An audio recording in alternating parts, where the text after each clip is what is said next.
እንዴት ናችሁ? ቤቲ ነኝ። ያው ዛሬ እንኳን ዲስኦርደር ልናወራ አይደለም ኖርማሊ እንትን ያደረኩት፣ ግን አንድ የሚገርመኝ በጣም እንትን አለ ስለ ስፓይ ሲነሳ ወይም ደግሞ ይሄ ስለላ ከሰላዮች ጋር የተያዘ ነገር ሲነሳ በጣም የሂውማን ቢሄቪየርን እንዴት አንደርስታንድ የሚያደርጉበት እና ምን ያህል ትሬንድ እንደሆኑ ይገርመኛል። ማለት የሚጠቀሙት መካኒዝም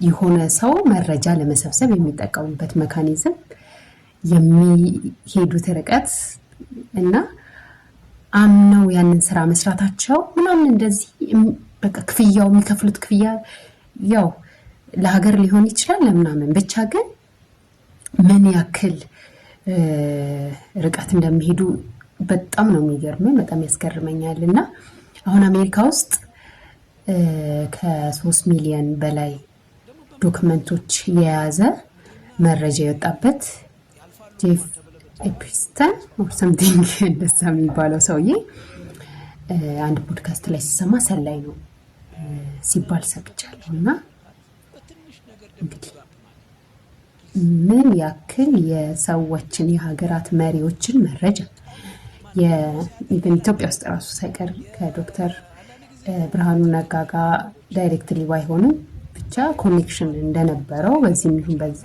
ኮኔክሽን እንደነበረው በኢሜይል ዶክተር የሚያውቀውና ኤፕስተንን የሚያውቀው በመሀል ላይ ሆኖ ያው ያወሩ እንደነበር ምናምን እና እጁ ምን ያክል ረጅም እንደሆነ ዜን ሰላይ ነው ሲባል ደብል ኤጀንት ራሱ ሊሆን ይችላል ማለት ነው። ደብል ኤጀንት ለአሜሪካ ለእስራኤል የሚሰልል ሰላይ ሊሆን ይችላል ተብሎ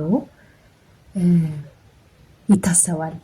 ነው ግምት ነው፣ አይታወቅም። ሊሆንም ላይሆንም ይችላል። ግን እንግዲህ ስለላ ምን ያህል ደረጃ ሊደርስ እንደሚችል አሁን ይሄ ሰውዬ የራሱ ፕራይቬት አይላንድ አለው። ቢዝነስ እንደማንኛውም ቢዝነስ ኦነር ተብሎ እንግዲህ ላይሰንስ ኖሮት ነው በእርግጠኝነት የሚንቀሳቀሰው። የሌለ በጣም ከባድ የሆኑ ክራይሞችን ፈጽሟል። ይህን ሲፈጽም ደግሞ ታዋቂ ሰዎች ናቸው እንዳለ እዛ እየሄዱ ይህን ወንጀል አብረው ሲፈጽሙ የነበሩት። ሁሉም ግን ዶክመንት ተደርጓል ኤቭሪቲንግ። ስለዚህ የአሜሪካ መንግስት በአሁኑ ሰዓት ስለ ብዙ ነገር ያውቃል ማለት ነው። አንድ ሁለተኛ የእስራኤልም ሰላይ ከሆነ እስራኤል የሁሉ መረጃ ነበራት ማለት ነው። የጠላቶቿ፣ የወዳጆቿ፣ በዓለም ላይ የሚደረግ የእያንዳንዱ ነገር ነበራት። ግን እንደዚህ ነው በቃ ፕሌዥር በመስጠት ነው፣ ደስተኛ እንዲሆኑ በማድረግ እንዲዝናኑ፣ ሪላክስ እንዲያደርጉ ምናምን በማድረግ መረጃ ይወስዳሉ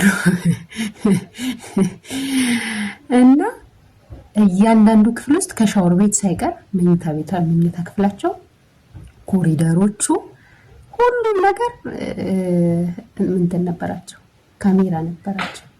ኤቭሪ መረጃ ስለዚህ ይደርሳል። እና ለአንድ ኢንዲቪዥዋል አፍተሮል ይሄ ነገር ምንም አይሰራለትም። እውነትም ነው። አንድ የሆቴል ባለቤት ምን ይሰራለታል? የሁላ ነገር ይሄ ሁላ መረጃ ምን ይሰራለታል? አንደኛ ወይ እነሱን ለማስፈራራት ካልሆነ፣ ሁለተኛ መረጃውን ደግሞ ለሌላ አካል እየሰጠ ገንዘብ የማያገኝ ከሆነ